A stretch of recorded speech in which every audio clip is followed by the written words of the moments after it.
What's going on, everybody? Thanks for checking out the Among the Ashes podcast this week. Before we jump into tonight's episode, we just want to take a minute and thank each and every one of you guys that's been following along on the journey so far. It really does mean a lot to us. If you watch us on YouTube, or if you listen to us on one of the podcast platforms, we're going to ask you to do both. But if you're on YouTube and you're checking us out there, hit the subscribe button, hit the like button, leave us a comment. We want to hear from you. Then jump over to one of these platforms, Spotify, Apple Podcasts, iHeartRadio, Amazon Music, or Audible, and give us a follow there. You can download an episode for later whenever you're riding down the road or you're at work and you can't watch the video, to give you a chance to listen there. So make sure you hit the follow button there. Also, if you would like to be a part of the show, or if you have a show idea, shoot us an email at amongtheashes@yahoo.com, or you can check us out on Facebook, TikTok, or Instagram, all searchable at Among the Ashes Podcast. So with that being said, let's jump into tonight's episode. Happy Halloween, everybody. Season 2 is officially in the books, but we wanted to add a bonus episode this week. Being that it is Halloween, and we're bringing back Mr. Ryan Tremblay. If you guys remember Ryan, he was back from season 1, and he discussed the Wendigo and the SKINWALKER, the differences between the two. We're going to bring him back on tonight. He's going to share some updates with some evidence that he's been researching, and somebody who actually thinks they may have a SKINWALKER on their property. So before you jump into tonight's episode, if you get spooked easily or scared easily, I would advise that you pray and you just ask Jesus to cover you. Whatever you need to do for any kind of spiritual protection there, and just ask that Christ remove those things from your life. That fear is the opposite of faith, and that's just something that we believe in, and we don't want to create fear in anybody. So with that being said, go grab you a drink, grab you a snack, sit back and relax, and let's jump into tonight's episode, Fear, Fight Everything and Rise, with Mr. Ryan Tremblay. What's going on, everybody? Thanks for checking out the Among the Ashes podcast this week. We're your hosts, Wes and Chris. Ooh, happy Halloween, brother. Why are you laughing? It's always fun getting this thing started. Yeah, good old intro is always good and awkward and weird. Yeah. So you say you're ready, but you're really not. You're really not. It's like, hey, I'm ready, and you take a drink of water. And you forget what you're doing. Yeah.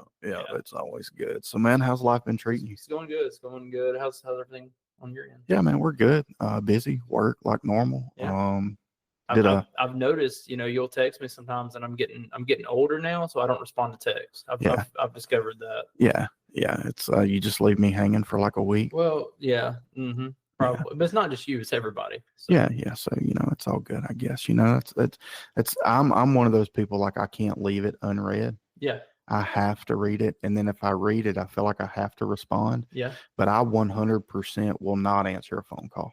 Yeah. Have no qualms about not answering a phone call. You can leave me a voicemail. I would rather you call me than to text me, because I got like 40 guys under me. So every day my phone is just blowing up. Yeah, all day. So I'll read your text, but then I'll forget about it. Yeah. So my thing's, I'm on the phone so much at work. Yeah. And I 100% would rather talk than text, but I'm on the phone so much at work. It's like I just get tired of answering it. Yeah. So and then I forget you call. Yeah. So that happens. Other than work, everything's good. Yeah, going good. Did a wedding yesterday. Pretty wore out from it. Wedding or funeral, depending on how you look at it. Yeah, depending on how you look at it. It's one and the same for a man. I don't know about women, but for men, it's one and the same. No, it was good. Everything went good, man. It was a nice day. Alabama lost to Tennessee, but other than that, it was what it is. That was a game. Yeah, I don't know what they're gonna do, man. I don't know the answer. I know it's first year coach and a lot of new players and maybe new offense and new defense, but like just some of the play calling to me since the second quarter of the Georgia game. Yeah. It's like, how do you blow up 30-point lead? Jalen didn't look that good yesterday, though. Either. Yeah, and me and Keegan talked about that. Like, players have off weeks, and that's okay. You're gonna have those off weeks, but like, it's almost like, to me, they're playing eye football, not team football. Mm-hmm. And I don't know if it's NIL or transfer portal or just new coach and all that stuff. But something's just not gelling. Like, defense is not right. Whatever they're doing on defense is not working. And I know the talent's there, but it could be worse. We could be Auburn fans. That's true. They're like 1-5 or 2-4, something like that. Yeah, they almost beat Missouri. Yeah, almost. And they had a minute left and beat them. So tons of talent, So. I'm actually going to the Auburn Vanderbilt game. I got a free ticket to go to. So I'm going to tell you what's going to suck is if Auburn beats Vandy. Oh yeah. Well, so I thought, man, that's going to be a good close game. So I thought this before Alabama and Vanderbilt game.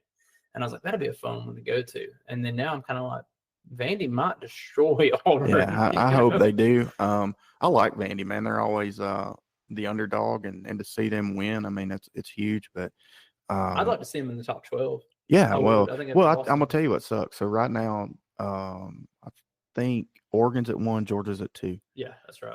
And then you got Texas moved to 5. Yep. Tennessee moved to 7. Yep. We moved to 15, and Vandy is 25. Yeah. See, like they've only got 2 losses. And I get that. I get losses are losses is what matters, but it shouldn't. But they only have 2, and it's still like, oh, it's the Georgia Tech loss. Is what Yeah. we got on Was it Georgia Tech or Georgia Southern? One of the either way. So that's the best team in the country.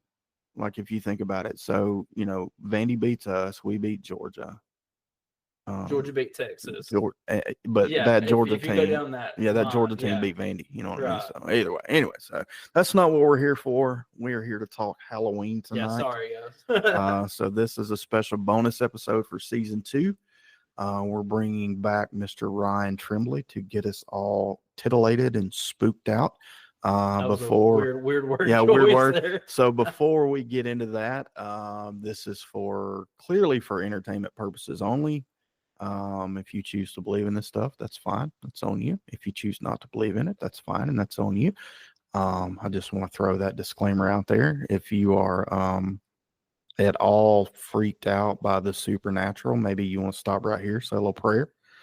I personally believe Jesus is the way, but hey, whatever comforts you, that's on you. So yeah, that being said, I hope he's got some good stuff for us. I think he will, man. Ryan's always got some. He's great. Some good, like, wealth of knowledge. He is. I wish I was that smart. Yeah. Yeah. I just wish I had that hair. Yeah, me too, man. Yeah, that's all I wish. If you and I had half of his hair, we would both have a head full. That's right. Yeah. I can throw my bangs around again like I used to. Well, I figure if I can get my beard long enough, maybe I can just comb it up and over. Yeah, please don't do that. All right. Well, without further ado, man, let's bring on Ryan. Ryan, how you doing, buddy? You there? I am doing fantastic, fellas. How are you guys? I would catch you right as you're taking a drink. You would. I swallowed it quick, though. 10-minute intro. Yep. I did it quickly, though. I was like, well. So how you been, man? I've been busy. I'm nearing the final strip of my Wendigo book, and that's been a long, tedious process, fellas. That was, oh my goodness. Just when I thought I had something done, I would get more information. So I'd have to go through and be like, where do I even put this? And I have to edit stuff up and put it there, rearrange it, put it somewhere else, rearrange it again. But I'm drawing near the finish line, so I'm pretty excited about that. That's awesome to hear. I wish we had like a hand clap thing so we could go. Yeah. That's awesome. Yeah, I mean, that is huge, man. So real quick, before we jump into everything, give us the 1,000-foot view, real quick Reader's Digest version of what you have, because there's a lot of controversy in what a Wendigo and a Skinwalker is. Mm-hmm. And you working with the Navajo people and the First Nations tribes and things like that. Break down the difference between the two before we jump into that. Okay, so with the Wendigo, easiest way to put it is it's a spirit. It's an entity, a demon, if you will, for those who are Christian listeners. It's a demon who possesses a human that breaks certain taboo, and it turns them into a monster. It actually turns them into a cannibalistic, flesh-eating monster, okay? The Skinwalker, the Yinaradushi, these are shaman. These are witches that choose the dark path. And instead of helping their people and bringing blessings and good times, they cause chaos and strife, and they look to just, totally dismantle their own tribe. So the two are incredibly, incredibly different. And I hope to bring that to light with my book. I really do. Yeah, I remember you saying that when we recorded the first time. And if you guys haven't checked that out, go to season 1. Somewhere along episode 6, 7, 8, somewhere in there, I think it is. Mm-hmm. 1 through 10. Yeah, somewhere 1 through 10. Just go to season 1 in the playlist, and you'll see it there with Ron. When to go, when not to go is what we call the episode. Great name. Yeah. So he kind of broke it down because, we talked about how, Hollywood or pop culture has just kind of deemed everything a Skinwalker, or everything a Wendigo. Yes. You've got the classic elk antlers and whatever that is coming through the woods. And I think that's the Wendigo. I think that most pop culture tries to lead you to. And then, of course, with the advent of the creepypasta and the rake, any kind of white creature, things people are saying like that, they associate with a skinwalker, or you've got, I don't know, I've seen several different videos of people that look semi-demonically possessed or whatever, and they're Wendigo, weird noises, all that stuff, skinwalker. So, it's good to kind of get some sort of clarification on what the actual people who, I don't want to say invented this thing, but it comes from their history, from their culture. And I think it's important to recognize that, I guess, so to speak. That's like saying Jesus wasn't Jewish. You know what I mean? Like, which I know in America we like to think he's blonde haired, blue eyed. You know what I mean? But he wasn't. You didn't know that, right? Man. Yeah. So, which there is a theory on that that maybe.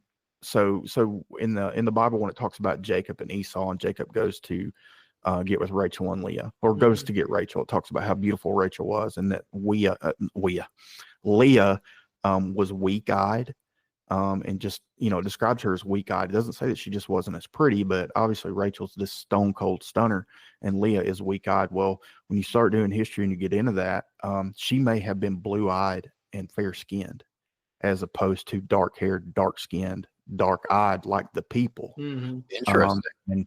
And there's a theory out there with all the people who have claimed to have seen Jesus or whatever in a dream, in a vision, whatever, and they see him as blue-eyed, that maybe somewhere in his lineage a recessive gene may have popped up to where he was blue-eyed, and that God may have allowed that to make him number one look lesser in the Jewish sense, because he's not what the typical Jewish person looked like, but to also relate to the Gentiles, to be able to draw both sides. Number one, to be rejected, of course, by the Jewish culture, but to be accepted on the other side. So it's just one theory I've heard. I found it pretty interesting.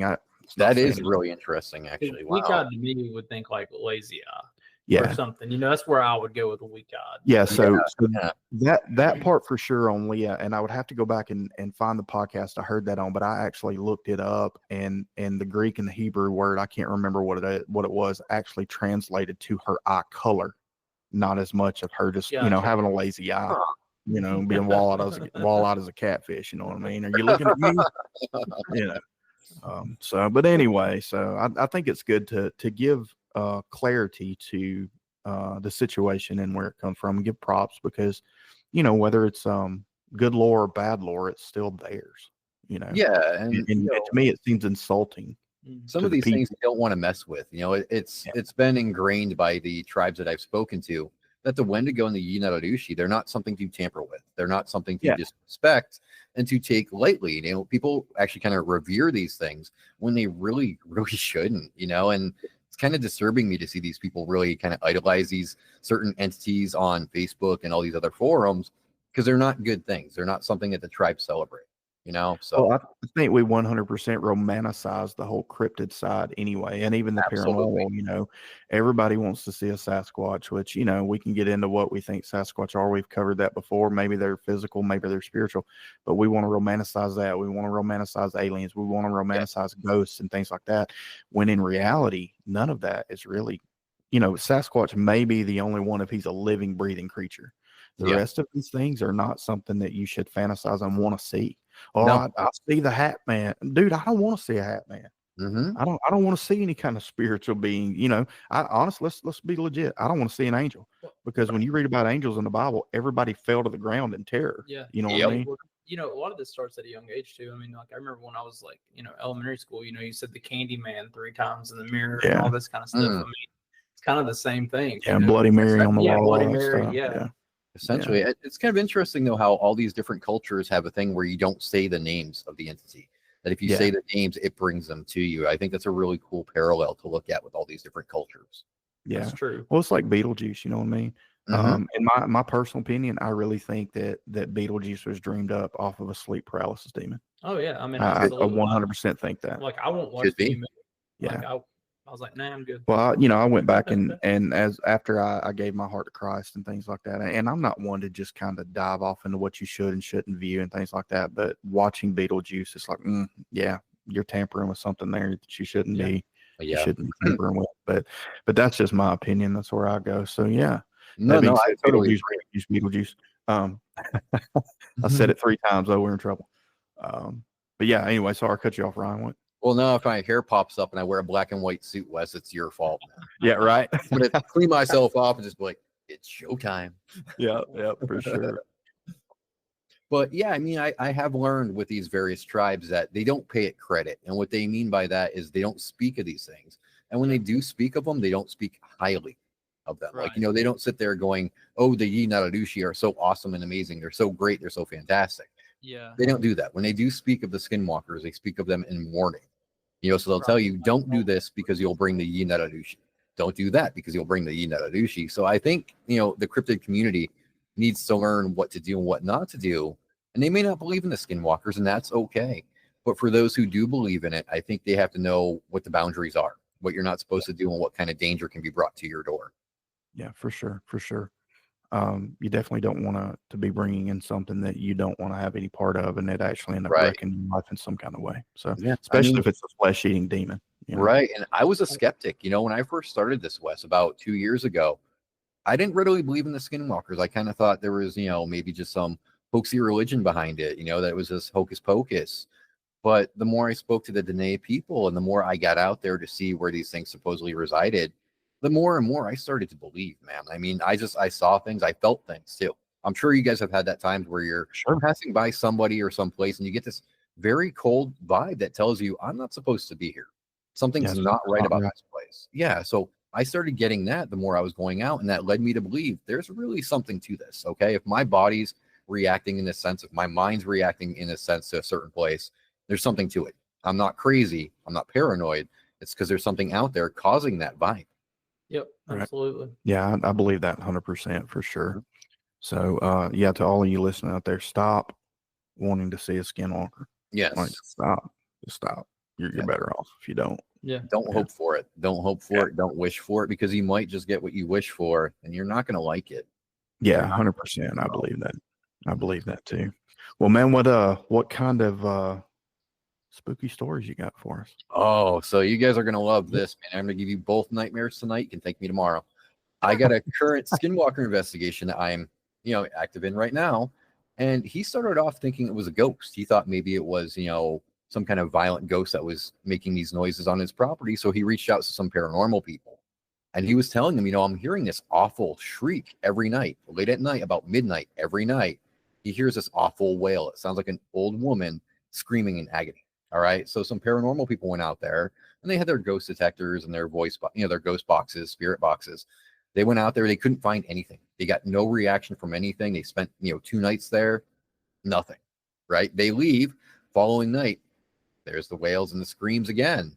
And so he's like, all right, I got to find somebody that might know what's going on. So he called me on Facebook and he's like, so this is what I got going on. It sounds like a poltergeist, but I'm hearing footsteps on my roof. There's something knocking on our windows. And my kid claimed that she saw an old Indian man. He had gray hair. He looked really haggard. You would think he was very hungry and tired, but he looked at her in a very threatening way.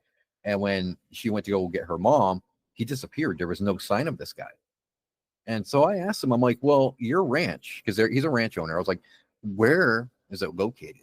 And it just so happens that it's located near one of the 4 sacred mountains. And that one mountain is here in Arizona.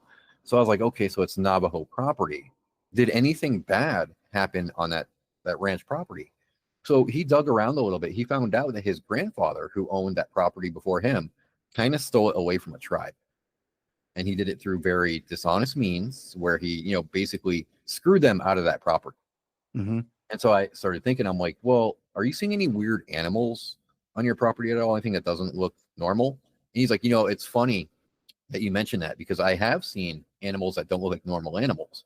And he started telling me a story how one of his ranch hands was out there tending to one of the calves, and he got alarmed because he saw a coyote. Now, you would think a coyote's not going to scare you, right? But the way this guy described it, he said it was a coyote, but it wasn't. It was a lot bigger than a normal coyote, and its front arms were incredibly long. Like, they weren't supposed to be that long. It's almost like that scene from American Werewolf in London where his arm is stretching out. It looked just like that. Yeah. And he said that this thing didn't make coyote noises. It made hisses and, groans like a human. It didn't growl. It groaned. So he said that the thing looked at him and did like this. And so the guy ran off. And so when he said that, it clicked in the back of my mind, fellas. I was like, oh my God, this isn't the ghost you're dealing with. I know what it is, so you got to keep a record of what's going on. And things got progressively worse, guys. I mean, worse. So his wife is usually alone during the evening, right? And he's off, doing things, buying supplies, and his kids are at school. And she heard her dead mom calling for her on that property. And she was telling her, come outside, come outside, come outside. And she went on the front porch and she looked around. She couldn't see anything. And she said at first it sounded like it was coming from the front, but when she went outside, it suddenly sounded like it was coming from the back.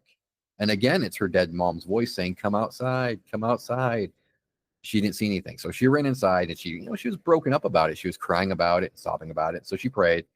Her husband came home and she was telling him the story. And just as she's telling him the story, he hears the voice of a dead friend telling him, come outside, come outside. And they both heard it. But the funny thing is, guys, he heard his dead friend. She heard her dead mom. So they were both hearing two different voices call at the same time, but from the same source. Mm-hmm. Mhm. And he went out there to look, and he didn't really see anything at first until he looks near one of the hillsides. And he said, what I saw, Ryan, was a man. You could see him in silhouette, right? You could see his hair blowing in the breeze, and he was just standing there very still, but his eyes were shining. He said it looked like he had flashlights where his eyes should be because they were so bright. And he was just staring at him. And he's like, and for a minute, I was frozen. I just stood staring at the sky. And when I asked him, what do you want? He just said, get out. And then he turned around and disappeared. So I told him, I'm like, I think this might be a generational curse. I think maybe whatever your grandfather did, it involved this being, and it's coming back to try to get rid of you. So he's been keeping an eye on his property, and such weird things have been happening, guys. Like it's so scary. I don't even want to go. He wants me to go up there, look around. So let me ask you this, and I don't want to interrupt your story, but Mhm. so why? So this guy is he of First Nations people or Navajo? No, or he's anything like that? Caucasian. He's Caucasian. And what a lot of people have to remember, and I'm not trying to be racist here, is the white people did a lot of bad to the Mhm. Navajo and Dene. Okay, so when we came over here, we took a lot of stuff from them, and they took it very personal, as they should. And some of these people from the tribe decided, you took this away from me, so I'm going to haunt you for this. I'm going to make you regret what you've done to me. And often in these cases, it's a medicine man or a shaman that's doing it. And I think in his case, it's one of the bad shamans, the Naralushi. So that's where I was going. Like why would it affect us as white men versus the Navajo people or whatever? Which there again, I get. I take everything back to Christianity. The devil don't care. He's going to target who he targets. It is what it Exactly. is. But I just wondered if in that lore, if it goes, if it goes the same. I mean, obviously, to me, the way I feel that it's just another spirit or whatever is that's tormenting this family. Mhm. But just devil's advocate from the Navajo Nation side, that answers my question as to why it would target your run-of-the-mill American and not just the Native American people. Right. I think it boils down to disrespect. I mean, it doesn't matter what the race is that's disrespecting them. They're going to be like, hey, this was our land before it was yours, and here you are disrespecting me on my land. I'll make you regret it then. If that's what you want to play, then let's play. Did he do anything to cause it? I think his grandfather did. From what he has told me, is his grandfather was very, very shady, Yeah. very dishonest when he was getting that land. And it did cause a big argument between he and the tribes. And it seemed to settle down for a while, but he's like, but then again, he's like, my grandfather, he moved from this place that he worked so hard at. He won't tell me why he moved, but there had to be a reason, right, Ryan? And I'm telling him, yeah. I mean, if he just gave up that ranch out of nowhere and said, here, you can have it, there had to be something that was going on, some kind of events that he doesn't want to tell you about because he might not believe that you'll believe. He's probably scared he'll tell you and he'll think he's crazy. Sure. So, he's starting to wonder, maybe my grandfather really did do something bad, because the events at his time, they keep getting worse. And I keep telling him, we got to find some way to fix this. Something happened that we have to rectify. I don't know how to do it yet.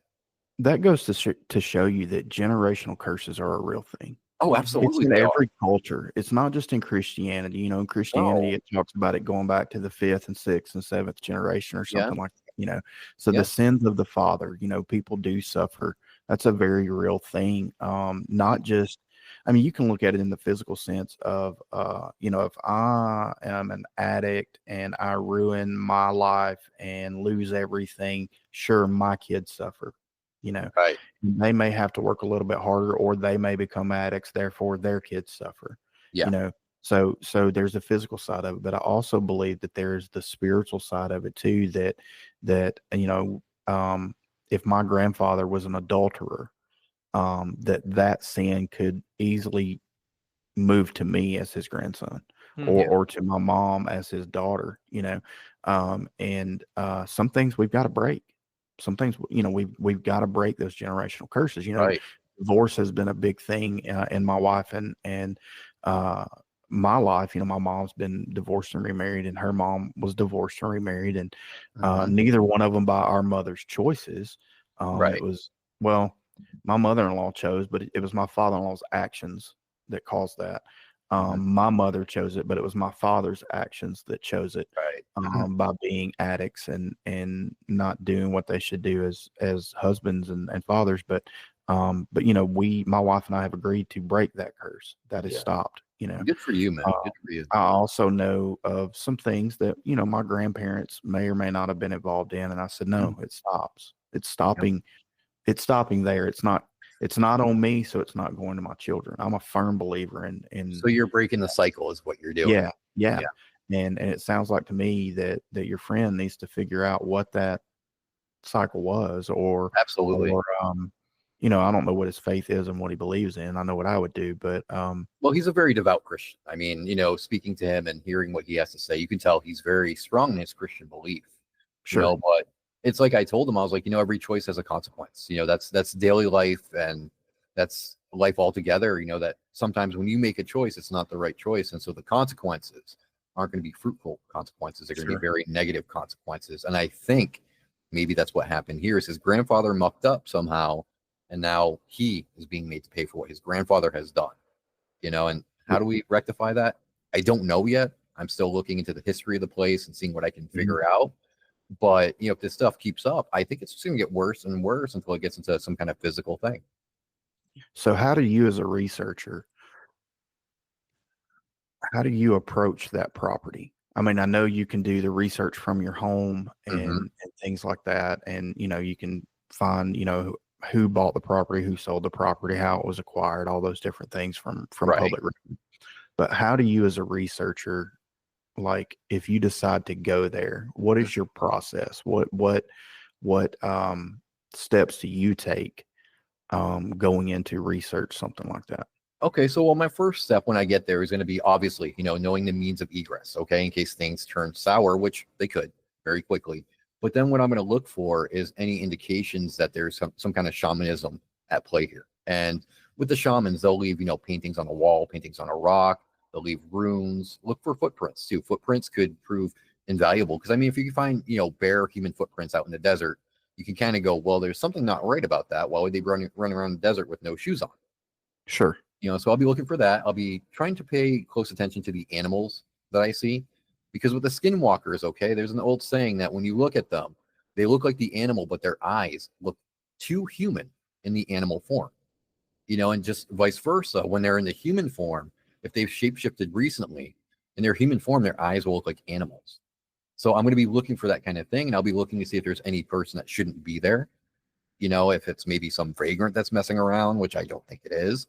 And Mhm. I'll really start deep diving the history of the place. I'll see what tribes live there, what sections of the tribe, what kind of people, if there's any rituals done on there, any satanic rituals, and I'll take it from there.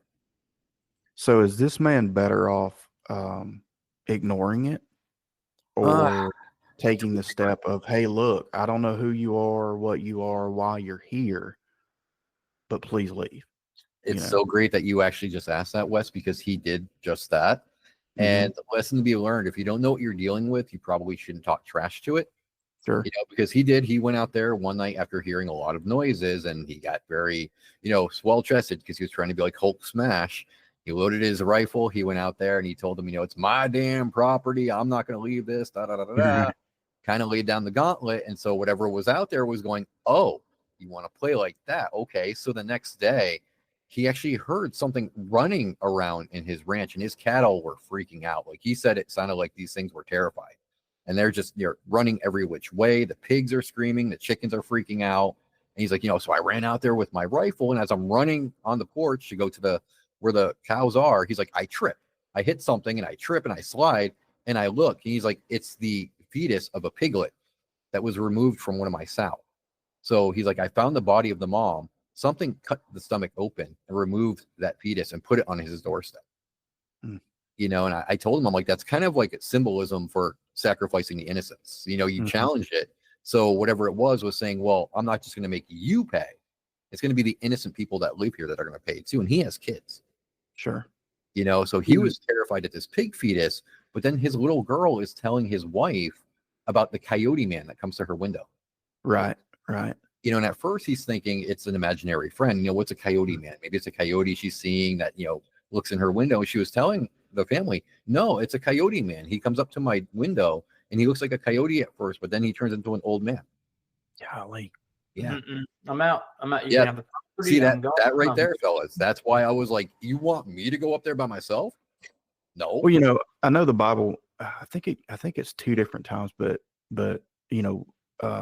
Jesus tells the disciples some things only come but through prayer and fasting. Yeah. Yes. And we need to understand what prayer and fasting is. It's not just skipping a meal and praying. It's spending time with the Lord. It's denying yourself the things that you want.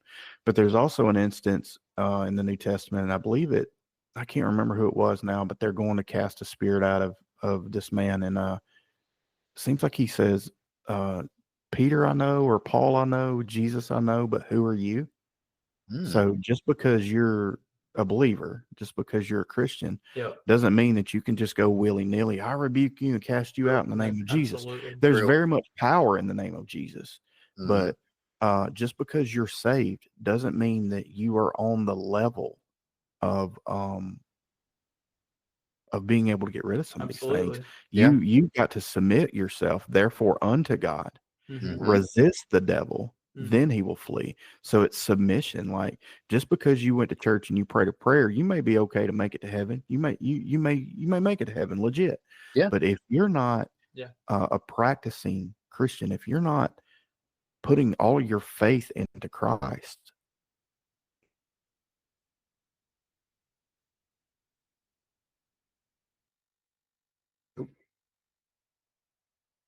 out of the sanctuary, like they're not allowed to be there, right, for that, because of that right there. Right. They're not to that level yet to where they can do yeah. anything So, like that. so therefore, nothing attaches to them Right. or whatever. So Right. So that's pretty trippy. I mean, even him as a believer, I mean, we want to think we have that power. You know what I'm saying?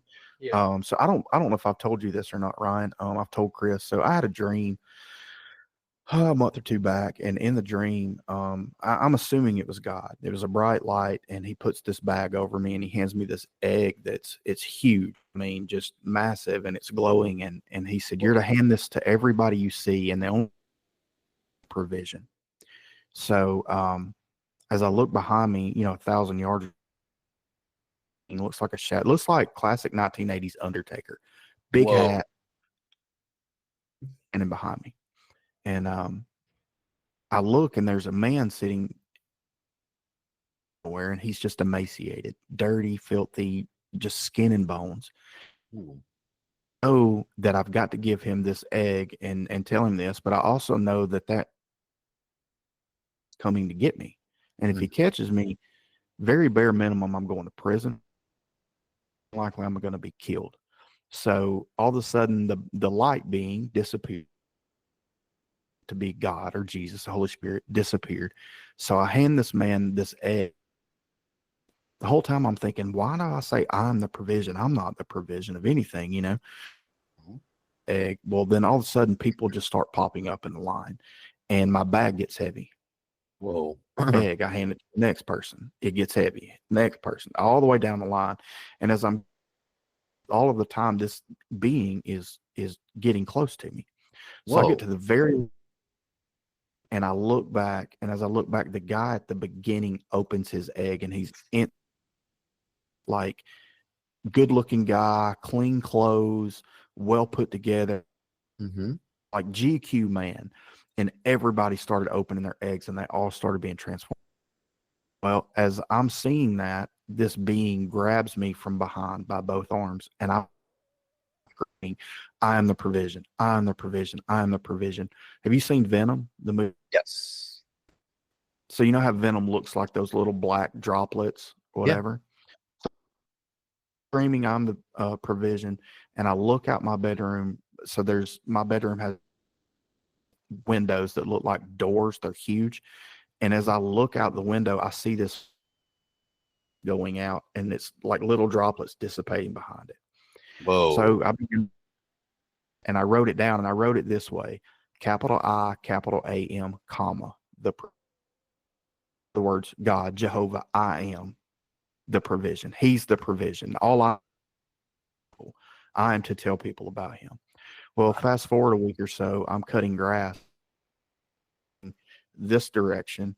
I'm coming this way, and as I do, I see a man standing on my property, and white shirt, blue jeans, look like from the 50s, and he's just propped. It was so quick, but it was so long at the same time. I bet. 5 minutes, but literally it might have been a second. Jeez. Oh, it was something spiritual the Holy Spirit's trying to show me. Yeah. But at that point, anoint my house, and I'm going to anoint the corners of my property, because I don't know what was here. I don't know. I know the people, and I know the people that they bought it from. They're good people. But since then, well, leading up to them, the biggest battle of spiritual warfare, like just one attack after another. It's been so crazy. Right. You say your week's been hectic. I wonder if it has anything to do with that you're talking about. You know what I mean? Because you're trying to help somebody rid, somebody of something. Yeah. Yeah. I'm Somebody picking up a something little lag on my end. So are you guys lagging at all? Yeah, just a little bit. Yeah. I mean, the only thing I can think of with this whole situation is, as cheesy as it sounds, an apology. I mean, maybe he needs to go out there and genuinely apologize for whatever was done, because I mean, yeah, can he change what happened in the past? No, he can't. He can't change whatever wrongdoings transpired, but maybe he can try to apologize for it in some way. Right. And kind of where I was going next. I wonder if it's something that he should do. And that's what I did on my. Mm-hmm. And I just said, hey, whatever you are, whatever's here, you no longer need to be. Right. Stop tormenting me. Stop trying to torment my family, and Jesus, just cover us. Mm-hmm. And there again, I might just be losing my mind. I don't think so. I have very strong belief in stuff that you see something like that, then it's genuine. It's not you going crazy or whatever. It didn't make me fearful, but it made me alert. Right. It made we can't see. Yeah. So many things, like just everywhere. Like, yeah, everywhere. Yeah, 100%. I think it's funny that out of the I think it's funny that out of the 20 or so interviews, one I've ever had lag is this one, and the two previous. Well, and we started having some issues. Well, we Anderson and was talking about sleep paralysis and the Hat Man, and as soon as she started talking, issues on her end. Yeah, I don't think I was here for that. Yeah, you may not have been, but yeah. So Satan, we rebuke you. So yeah, I think I need to leave. Right, I'm done. So yeah, no. See, I absolutely do believe in that spiritual stuff. I mean, I tell people all the time that we're not humans having a spiritual experience; we're spirits having a human experience. So the spiritual world is everywhere. I say that all the time. We are natural beings living in a supernatural world. Yes, but we started out as spirit first before we even became human. Yeah. So I mean, absolutely. Yeah. Right. So when something happens that's spiritual and people are like, "Oh, that doesn't happen," I have to tell them, "No, it happens all the time. You just deny it. Just because you don't believe it happens doesn't mean it doesn't happen. It does. You're just too ignorant to acknowledge it." Yeah. You're not seeing it for what it is. Well, that's like when you see those near-death experience videos. Like where a car flips and almost hits somebody, but then somehow it just doesn't. But they're literally right there in front of the car. Well, there's this an angel or something holding that car back. Yeah. We can't see. Something Yeah, stopped. Yeah, And, there's so much deeper meaning to life and being on this planet than just being here. You mean there's more than TikTok? No, I mean like okay. TikTok is the answer. Okay. 100%. Did I tell you fellas about the Wendigo thing that happened to me a while back? No, I don't think so. Okay, so I went on this show and we were talking about the Wendigo as per usual, and the host kind of asked a question of, well, you're in the desert, you live in the high heat. Would the Wendigo come for somebody like you? And I was just joking around, man. I was like, nah, man, Wendigo can't take this heat. Doesn't want to mess with Arizona. Doesn't want to mess with the desert. No sooner did I say that, dude, it started snowing here in the desert. It started snowing really fat flakes. So I'm sitting there going, oh, maybe the Wendigo does come to Arizona after all. I will never say that again. I'm sorry. My bad. I wasn't talking trash. I was just joking. Well, it goes back to you get what you ask for. You Yeah. know what I mean? Like, you want to open the door, you want to play, we'll play. It's happened more than once, though. I mean, I was talking about the Raven Mocker on Gemma Jade's show on a Tuesday, and I'm sitting here talking to her and Steven about the Raven Mocker and how I'm telling him how, it looks like a raven, sounds like a raven. I look out my window, there's a big black raven just sitting on the railing right outside my window, and I'm like, that's not coincidental. Yeah, nope. At that point, the show's over. See you guys. I'm out. Oh yeah, man, I didn't show it, but I was starting to freak out, so I'm underneath my computer desk. I'm lighting a white sage, and I'm just like saging around myself. Right. Yeah. Anything to make this go away. Yeah. I mean, it's kind of creepy. You're talking about the Raven Mockery, and you look outside. There's a big black raven looking right in your window. You're like, oh, you weren't there a second ago. Gonna go now. Yeah. I mean, do you normally have ravens at your house? No. Yeah, see, that's what I'm saying. That's what makes it way worse. Yeah, it's just like the snow. When it started snowing, I'm like, oh, you got to be kidding me. You got to be joking me right now. Well, that's like when owls are always seen as a bad omen as well. So anytime I see them in a tree near my house or something, I'm like, nope, nope, I'm going inside. Yeah, so everybody associates. Well, yeah, I mean, the big thing right now is associating owls and Lilith. You know who Lilith is? Basically Satan's bride. Oh, okay. Yeah. Yeah, that's a big thing right now. Well, as you know, I follow the red path. That's the belief of certain tribes. So owls, what we believe when we see them is it's a omen that somebody close to you is going to die. See, that's what I've always heard too. Yeah, see, I see it as an omen of there must be some rats around here that need to die. Just fixing to eat it. Maybe there's a snake around here that needs killing, and he's going to take it. So how long has it been since you've been in contact with this gentleman?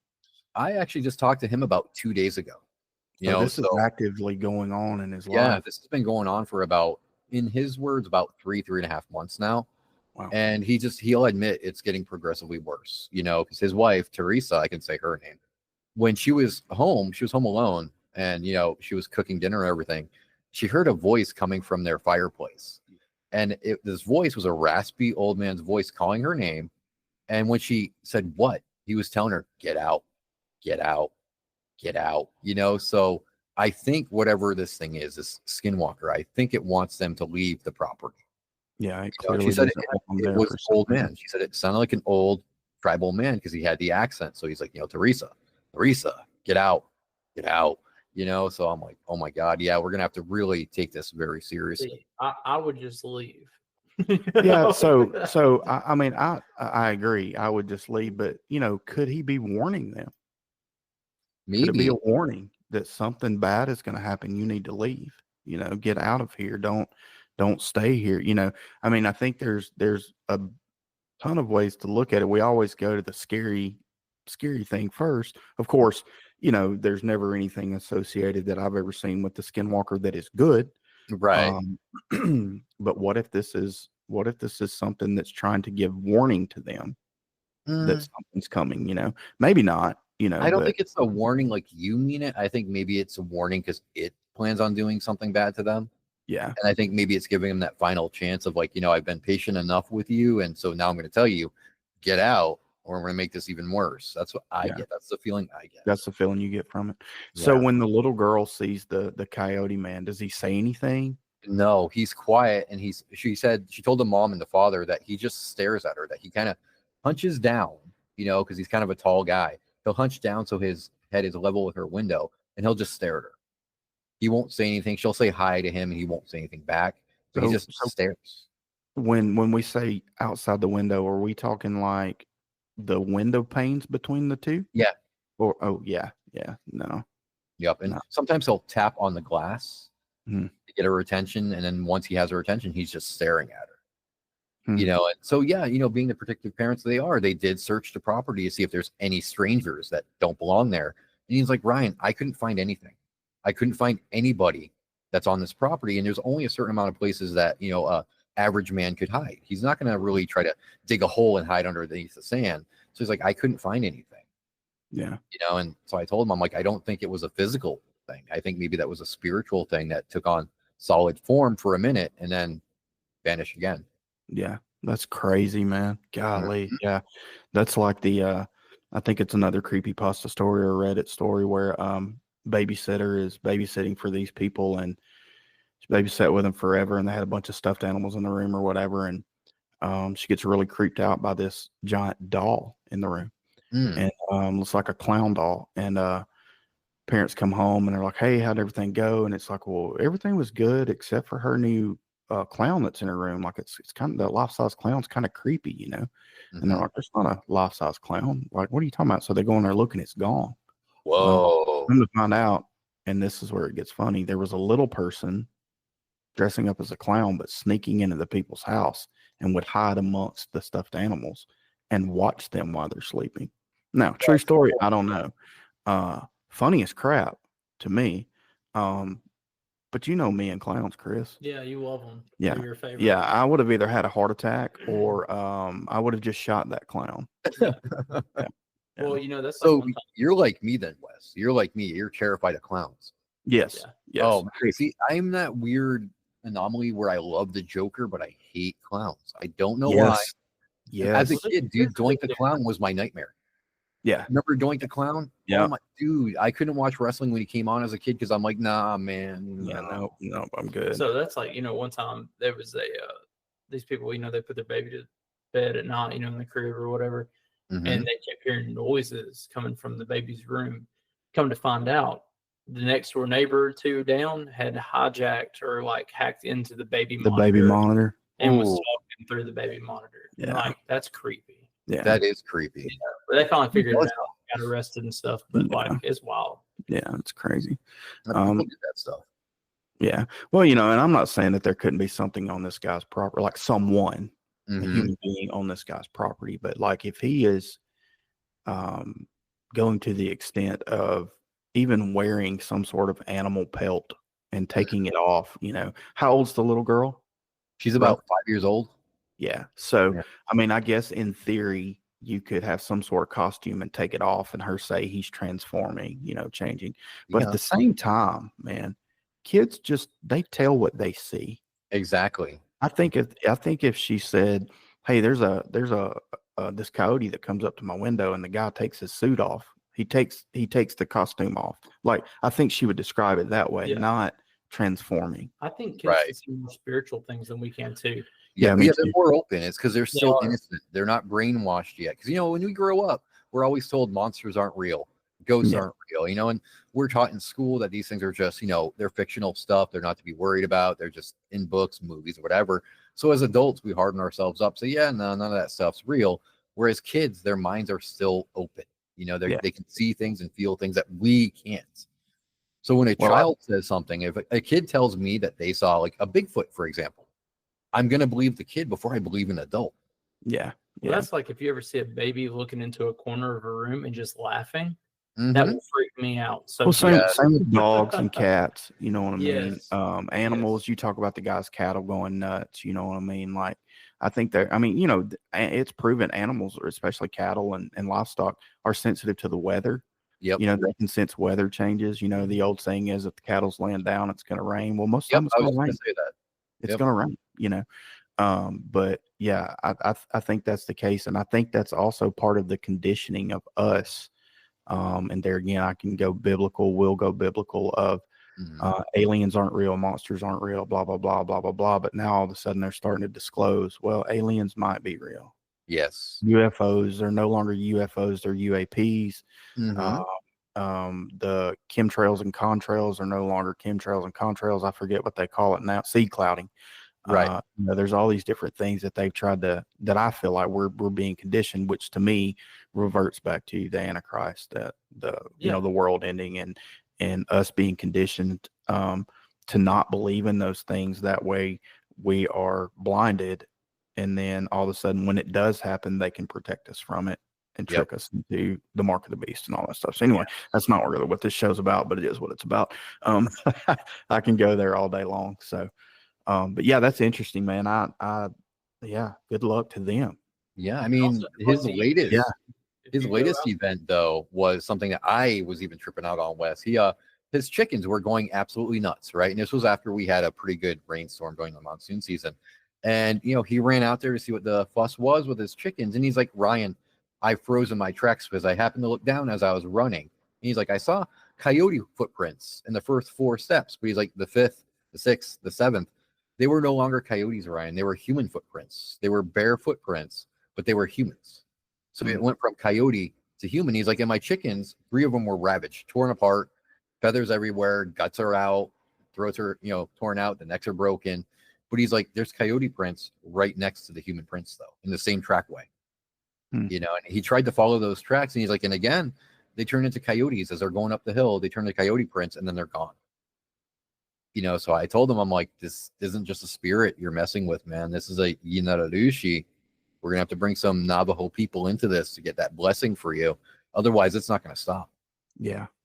That's crazy, man. Mm-hmm. Oh, golly. Yeah, that makes me thankful. Makes me thankful I don't live in Arizona. Or the Navajo tribe. Yeah, well, I mean, for sure, man. And here's the thing, we're doing this out of fun. It's Halloween and things like that. I'm not trying to make light of it because these people are facing some real issues. And some scary issues that, golly, how do you deal with that? Right. I wouldn't know what to do. And let's be honest, pack up and leave, but it's not always that easy. Not when it's your house. No. Yeah, it's your life. You know what I'm saying? You don't know. I mean, what if they were to pack up, move, and go somewhere else, but this thing follows them? I mean, maybe it's an attachment, that this thing is going to just plague them till the end of their days or whatever. You never really know, so you got to be really careful. You got to dig deep and see what you can find out to maybe come up with a solution. Maybe some kind of remedy will pop its head up. Running's not the answer. It's dealing with it head on. And in my opinion, we do have dominion over the spirit realm. Right. I believe that through Christ, but I also believe that, the Native American people believe that through, whatever their religion is. And I'm pretty sure most religions out there kind of go along that same line, and it creates something. I think definitely it can strengthen your faith. I don't know why God allows things like that to happen, but I think it can strengthen your faith. I think the difference is letting it scare you and torment you, or letting it give you purpose and trying to find a solution and find. You have to turn fear into an acronym. Fear has to stand for face everything and rise.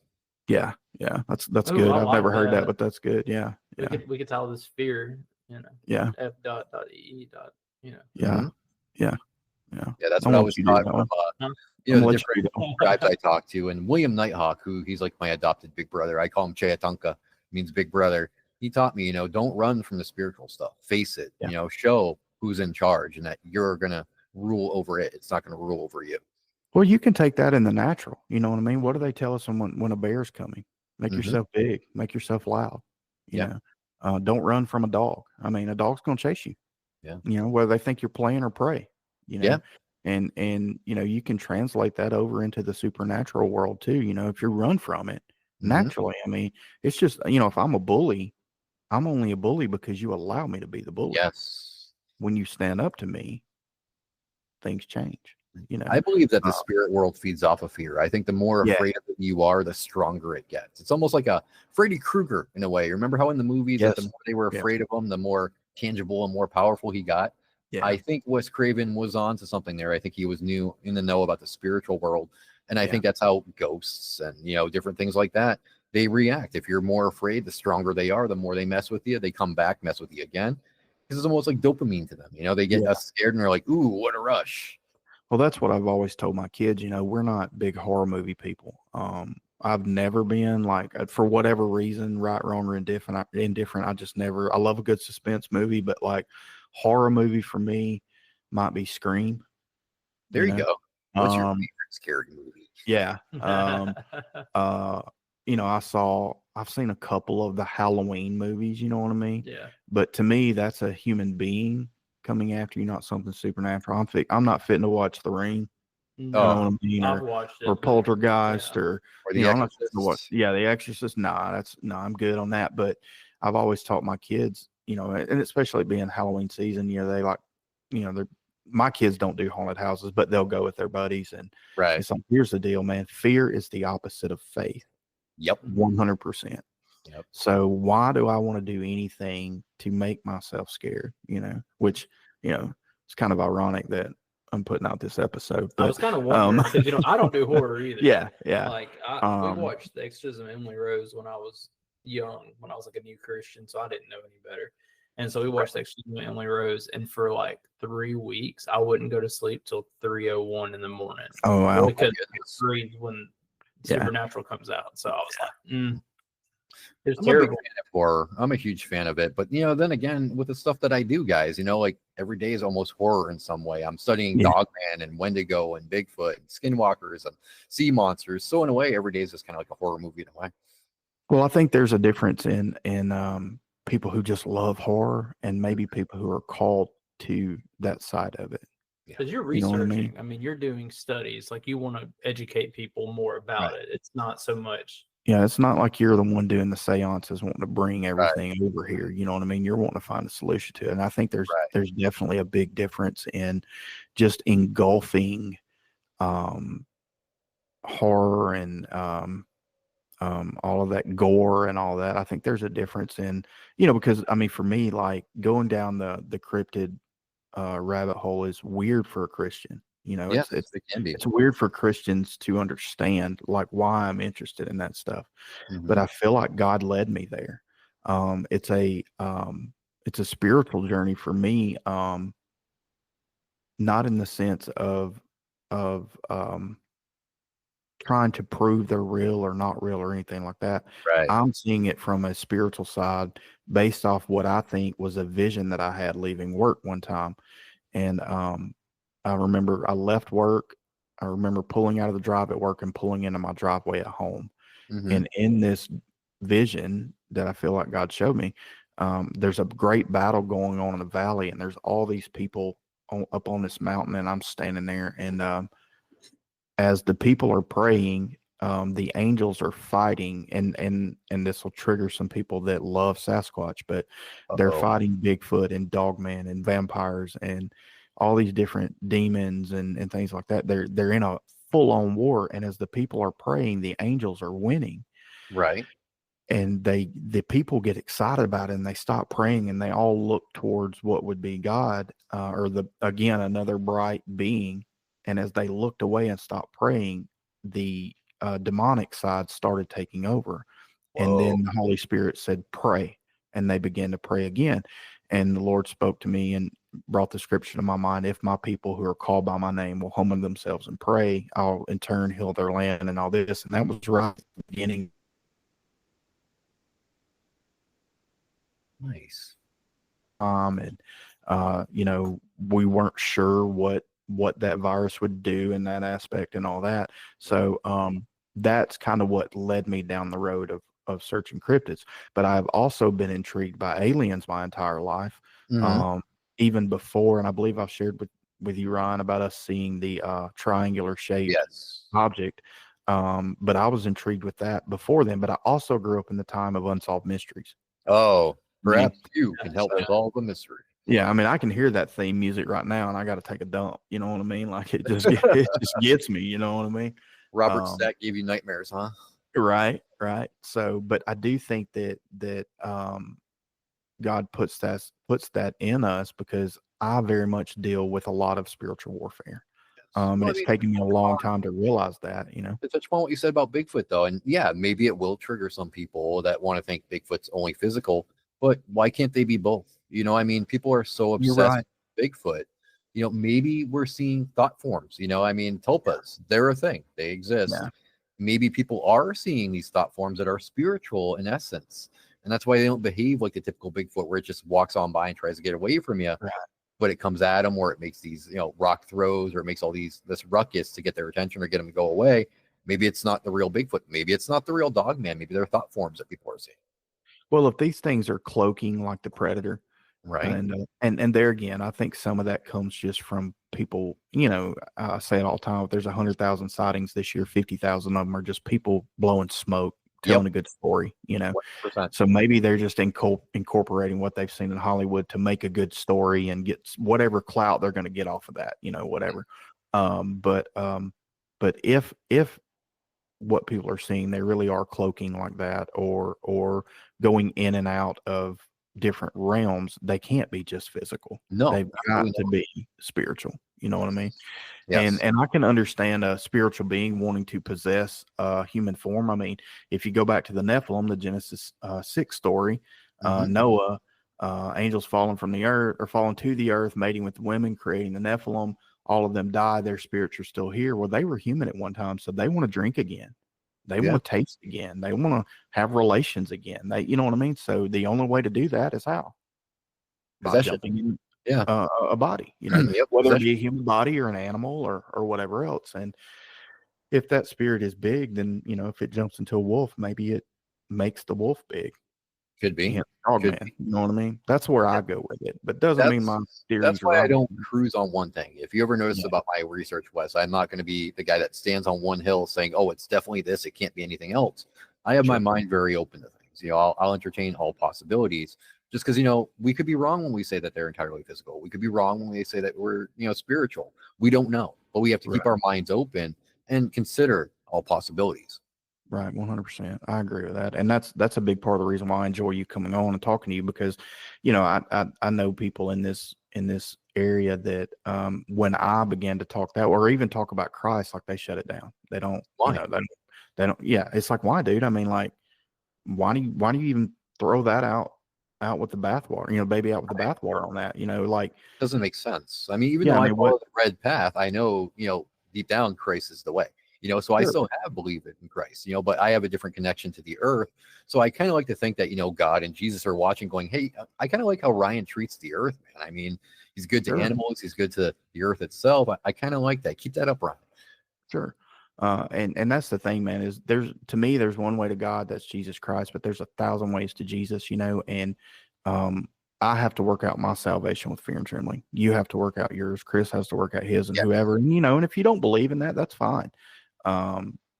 It really irks me that people that don't believe want to disprove it so badly, but it's like, because I'm, whatever, maybe it's because we're trying to prove it so badly that they want to disprove it, but just the differences in people. But the problem is I don't think any of us are willing enough to just listen to one another. My way has to be the right way. You know what I mean? Like, even though I believe Christ is the answer, I had a guy on the other night talking to him and interviewing him, and he was like, I was raised in church, brought up in church, and he said, I just don't know where I stand right now.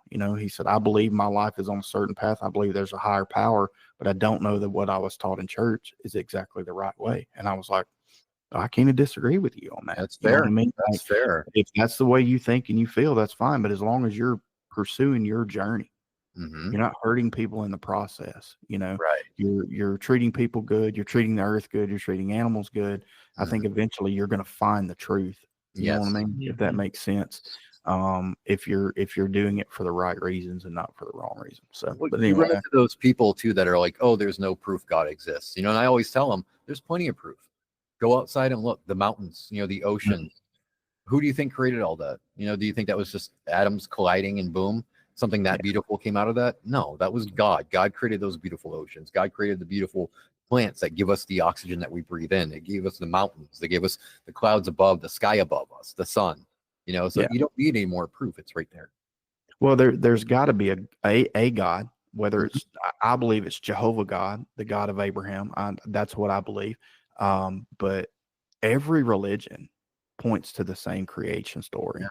I know just what I don't mean? think that God's vengeful. I get people mad because I don't think he's vengeful. I think God is like that chill dad. I think personally, like when I'm making a mistake, he'll kind of sit there, go on, go ahead, do that. And then when I make a mistake, he's like, you won't do that again, huh? Well, so I think you got to define vengeful in that. You know what I'm saying? Like, I don't think God is vengeful and spiteful, as in, Wesley, you made a mistake, so you are punished for, like you're, I don't know, you're going to be crippled. I don't think that, but I think he's vengeful in the fact of, hey, if you don't serve me, this is a real consequence. Yes, I will agree with that part. Yes. And so, but I see it more like you do, Ryan, as in, I feel like I'm on one of those monkey tethers that kids wear, like the backpacks, right. And I go run, and then God's like, come here. Boink. You've gone just a little too far. Come here, because I've had those experiences with him where I'm yelling and screaming at him and cussing at him, and I feel like he's just like, okay, bud. Well, that's like the story of Saul, turned into Paul. I mean, Saul, he was, God blinded Saul for 3 days. Yeah. And then he healed him. But he did, he was kind of like, hey, you messed up. Well, it's what it took to get his attention. Right, exactly. Right. And then he healed him and was like, there you go. Yeah, but I don't think God's a mean kid on an anthill with a magnifying glass trying to burn us all. You know what I mean? I don't think that's his. But I'm just saying he might put something in your way to make you like. It's for learning. It's for learning. It's to grab. He's trying to teach you. He's a teacher. Yeah, that's what he's for doing, sure. For sure. Maybe one day I'll learn. Yeah, right. Maybe one day I'll have to stop having lessons. I think he laughs at us when we make those stupid mistakes. I think he's just like, wow, you really are the disappointment in the family, aren't you? Yeah. The black sheep. Way to screw it up again. Yeah, I think so too. Well, what else, man? What else have you got for us?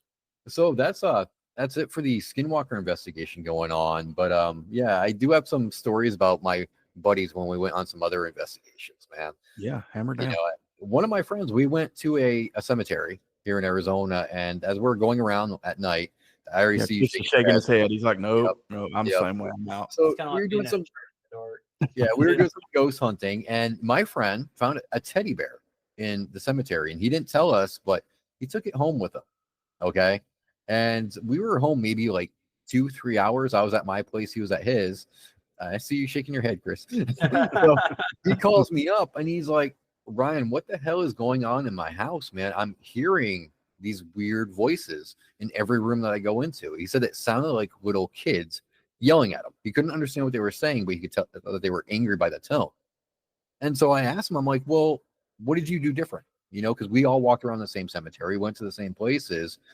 What did you do? And he admits, I took this teddy bear that I found. I found it in the bushes in the tree line. And I figured, oh, it's a cute little souvenir, so I'll take it home. And I told him, you need to take that back. You need to go back to that cemetery. You need to put it back where you found it. You never, ever, ever take anything from the cemetery, ever. You don't know what's attached to that. But in the meantime, as I'm, heading back over to his house, he's having some real events going on. His computers, his TV, they're all shutting down automatically and turning back on. So this guy, he upset some spirits by taking their stuff. And I told him, don't ever do that again. Don't ever do that again, man. I told you don't ever touch stuff like that. So that was pretty spooky. And I saw you shaking your head right when I said cemetery, man. No, well, you said cemetery, and I shook my head. Then you said teddy bear, and it got worse.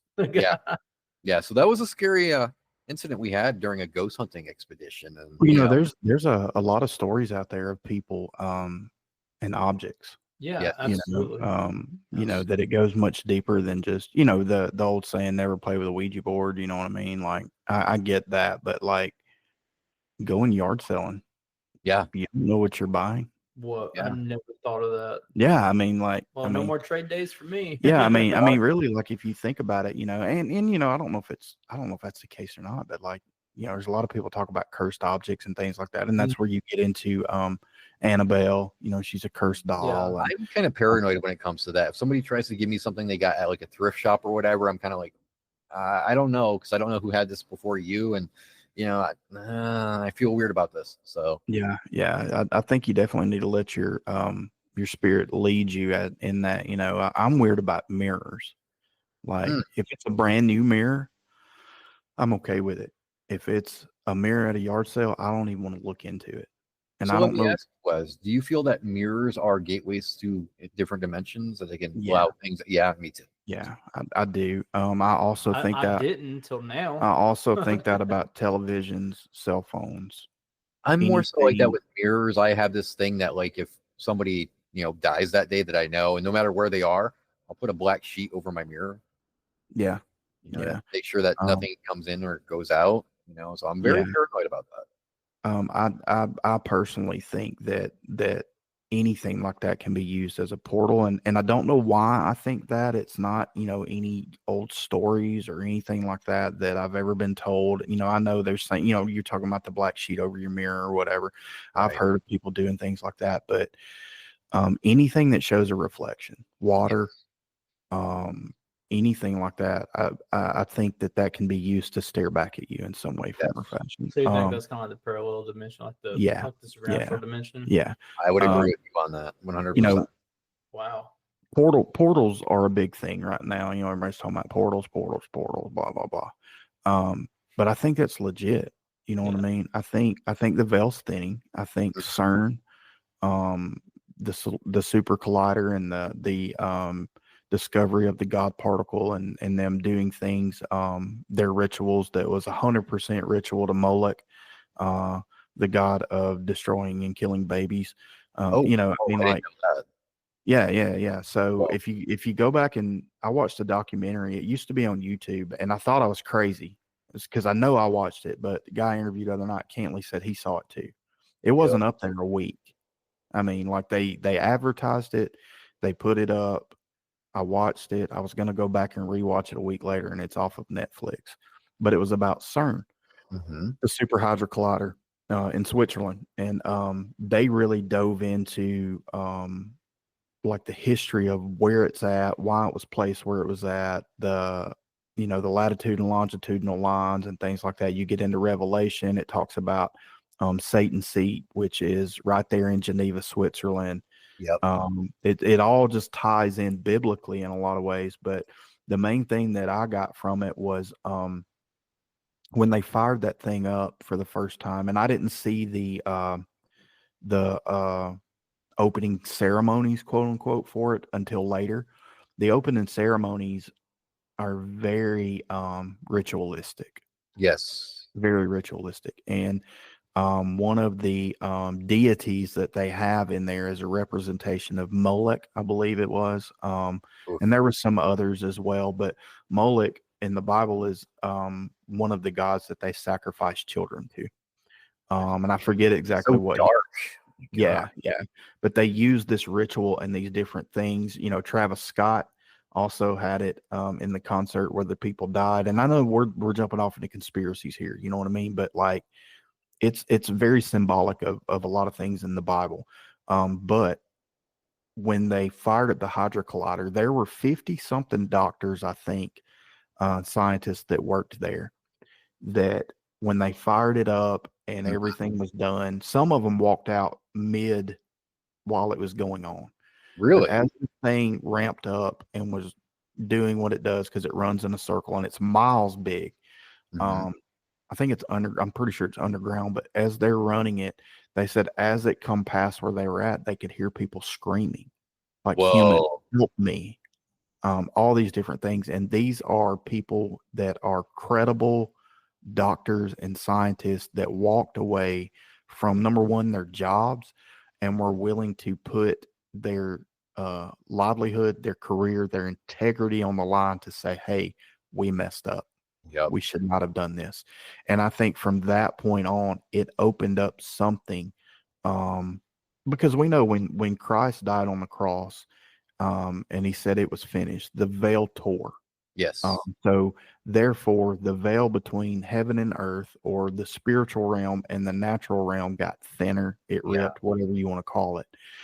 And it's got to do the same in order for Christ to return. I mean, he's got to cross from the supernatural world back into this natural world, or into our natural existence.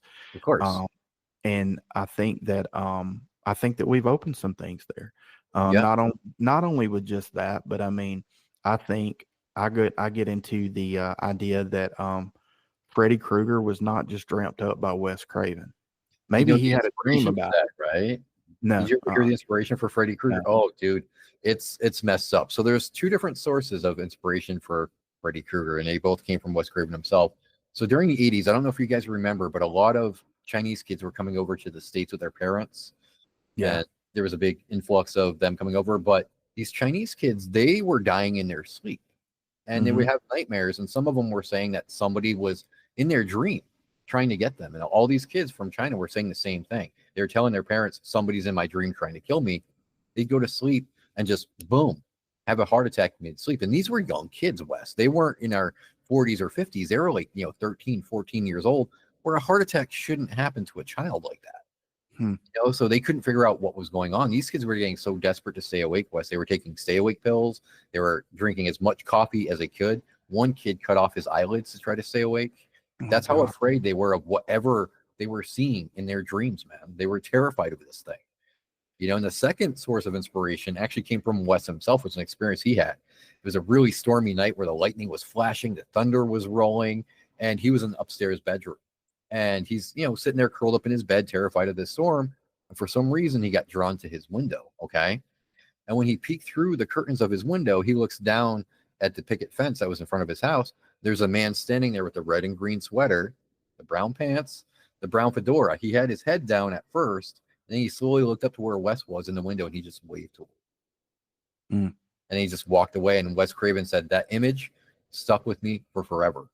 Yeah. He's like, and that's where I got the image for Freddy, because I could picture this old man that I saw with Freddy's glove going, you were all my children now. So I can successfully say I've never watched The Nightmare on Elm Street. Never. 100%. I've watched that one. That one is the one that got me more than anything. But there again, I think that goes back to sleep paralysis. Or you can call it an incubus, a succubus, whatever you want to call it, whatever it is that tortures us in our sleep, which is the most vulnerable that we are. At that point, that is a time of refreshing for us. It's a time for us to be regenerated, to recharge our batteries. There's a reason why God made us sleep, Yes. And what better place to attack you when you are completely vulnerable and you can't do anything to defend it? You know what I mean? So yeah, I believe Satan attacks there. And I believe that's where a lot of these thoughts come from in Hollywood. Chris and I have a friend, I might've shared this with you, that saw Darth Maul in the 70s. Oh yeah. I remember you telling me that. Before Star Wars was ever invented. And then I saw a video. Let's stir the pot a little bit. I mean, maybe these Hollywood bigwigs kind of knew some stuff. Yeah. Look at Freddy Krueger, like we just discussed. Then you got Jason, the guy that's coming back from the dead all the time.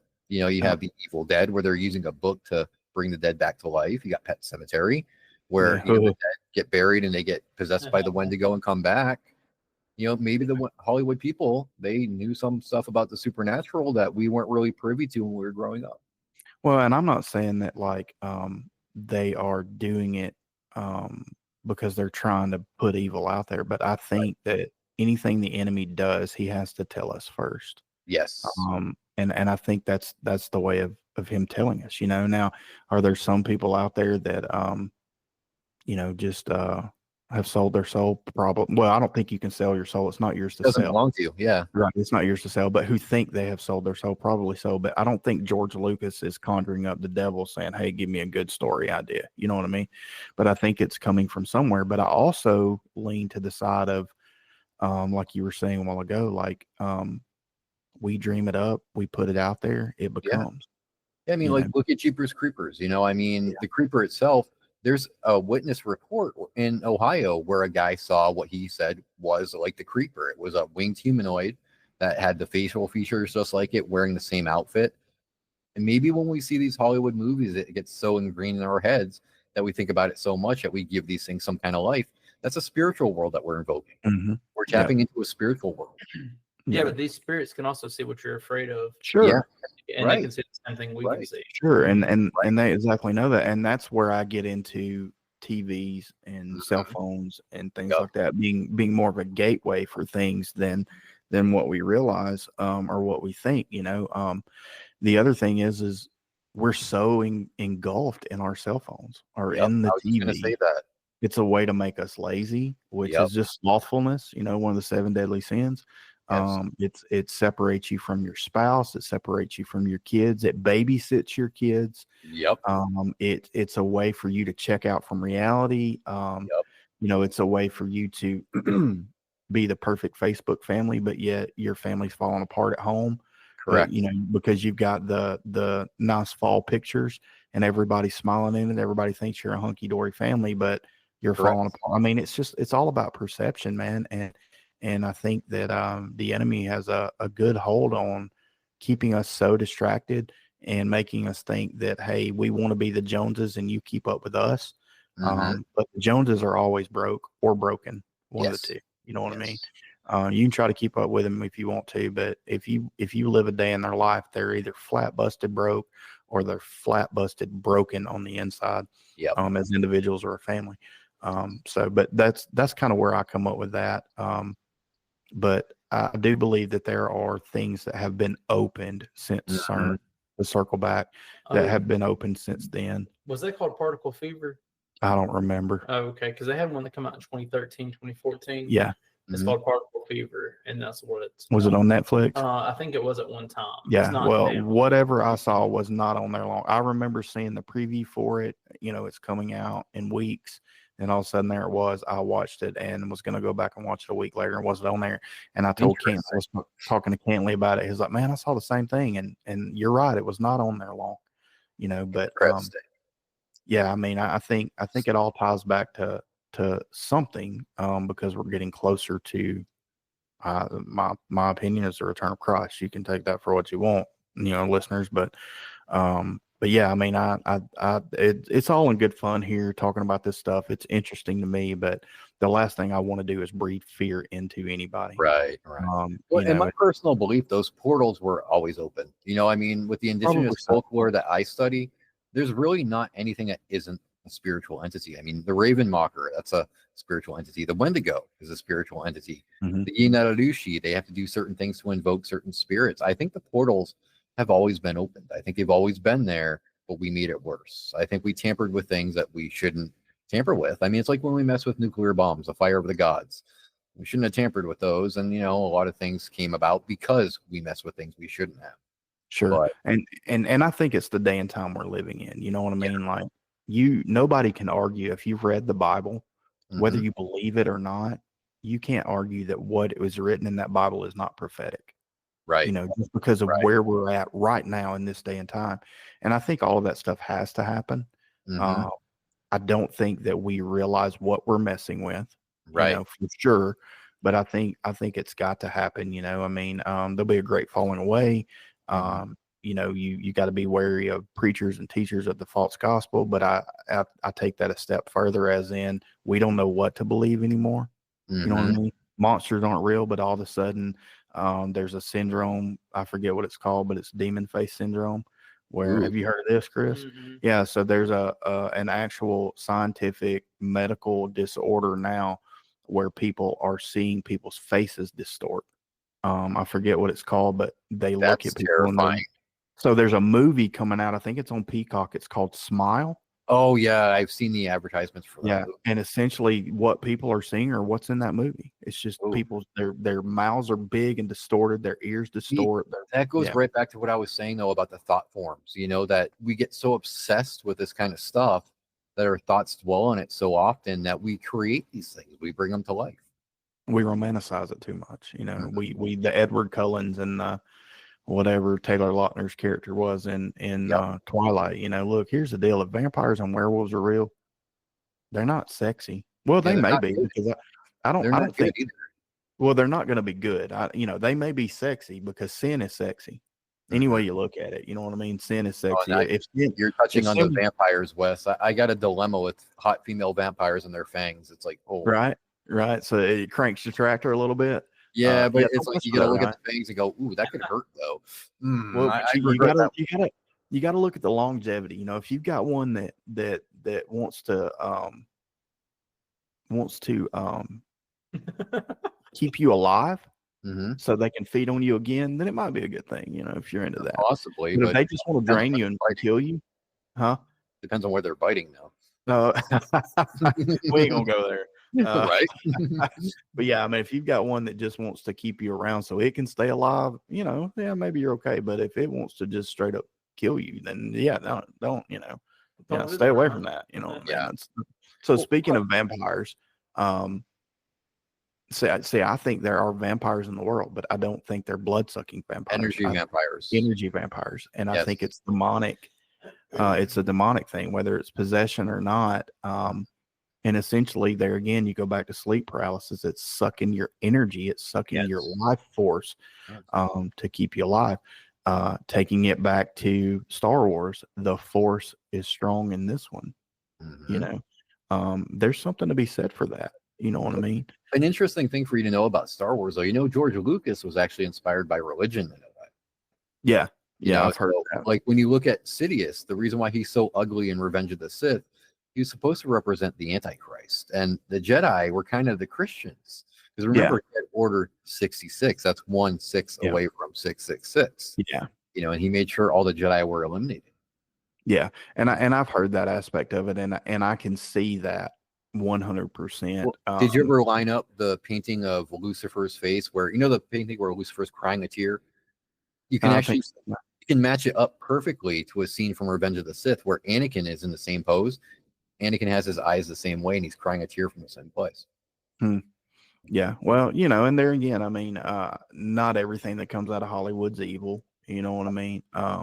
But I find it interesting that Greg saw that way before, like Star Wars had not even come out at that point. Yeah. Like not even Empire Strikes Back or whatever, that was released late 70s, early 80s. And then the gentleman, I need to find that interview and send it to you, Ryan, but this dude says he saw it too. You know what I mean? And I saw this 6 months ago.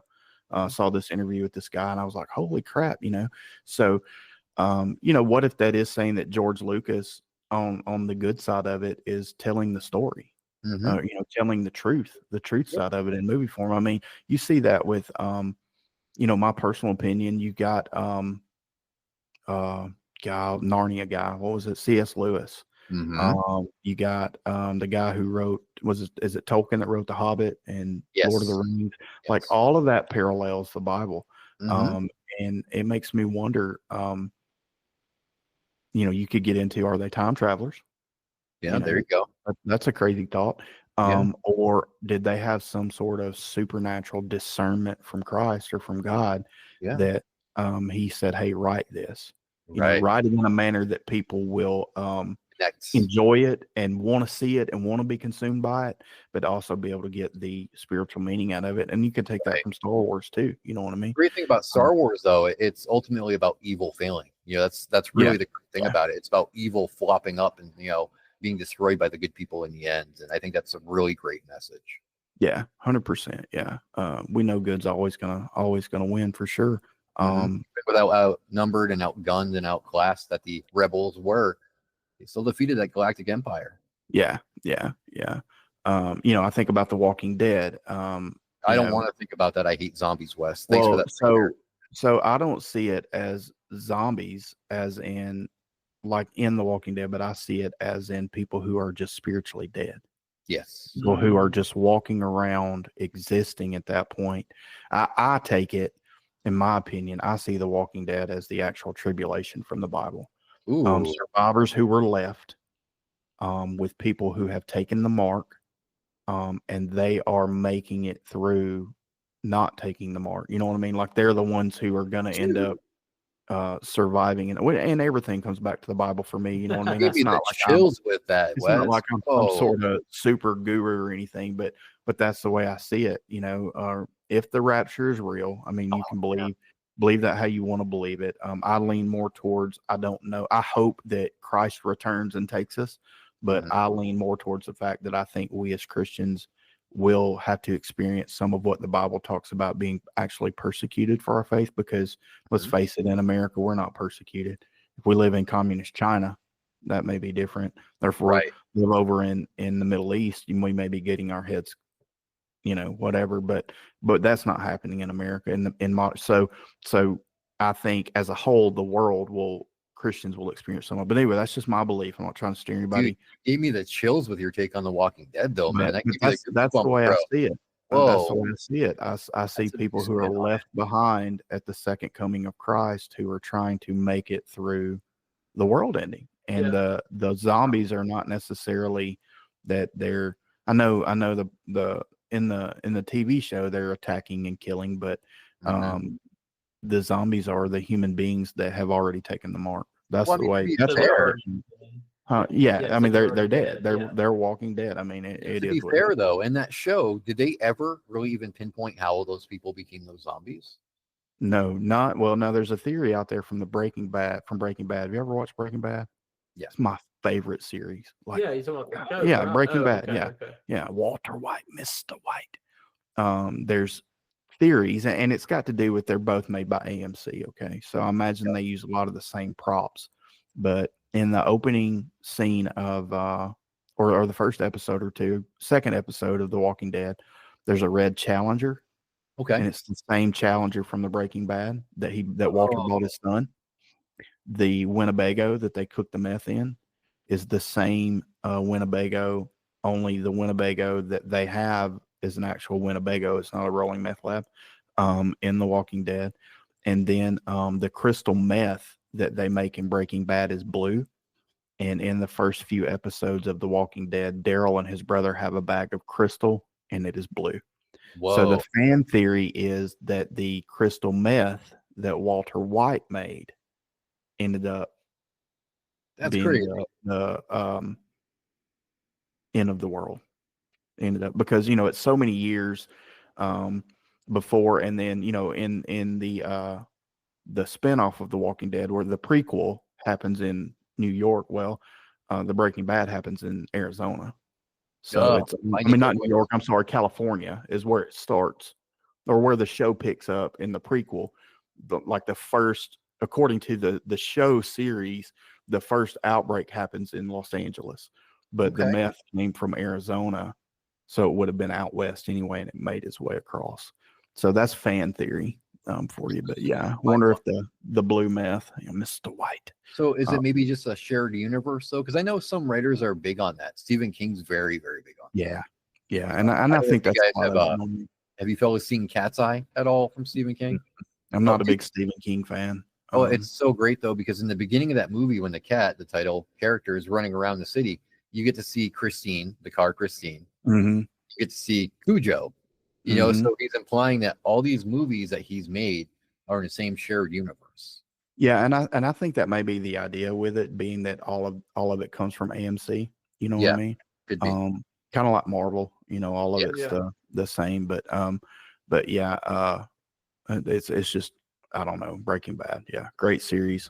We're a more positive spin here though. Before we wrap it up, 2 weeks actually, I'll be on my friend's show, Gemma Jade. I'll be talking about the 7 grandfather teachings from the Iroquois. And I think you might like that, Wes. I mean, I think more people in the Bigfoot community got to pay attention to the 7 grandfather teachings. So what this is an Iroquois traditional teaching, right? Where every lesson is represented by an animal. So you have a bear, a fox, an eagle. But what gets really interesting is the 6th lesson. It's about honesty. The animal that teaches you about honesty is known as the Quiche Sabe. That's Bigfoot. So Bigfoot is telling everybody, telling this young warrior, say what you mean what you say. Don't mix your words and don't lie. And I think that's really ironic in the Bigfoot community, because how many people do we have that are hoaxers and liars? And it's like you're going right against what the Quiche Sabe wants to teach you. You're lying about it when he told you don't lie. Yeah, 100%, man. There's so many, even people that have gained a large following, a large audience, a large podcast, and they know it's bull. Yeah, they know everything they're putting out is bull crap. You know what I mean? Yeah. They can say they vet. I vetted them. No, you ain't vet nobody, bro. No, you got a good story. Vetting a witness is pretty complicated. Yeah. Because when you truly vet a witness, you're doing background checks. You're talking to people that know them. You're looking at previous job history. You look at their mental health history. You look to see if they have any heavy assault charges or anything violent or any drug related things. So vetting a witness does actually take time and patience. You're not going to be able to vet 20 witnesses in one day. Absolutely not. Absolutely not. Well, if you're doing it right, vetting one witness may take you a year. Yes, exactly. You know what I mean? Exactly. And you're going to build your case from here. So, yes, you're so spot on.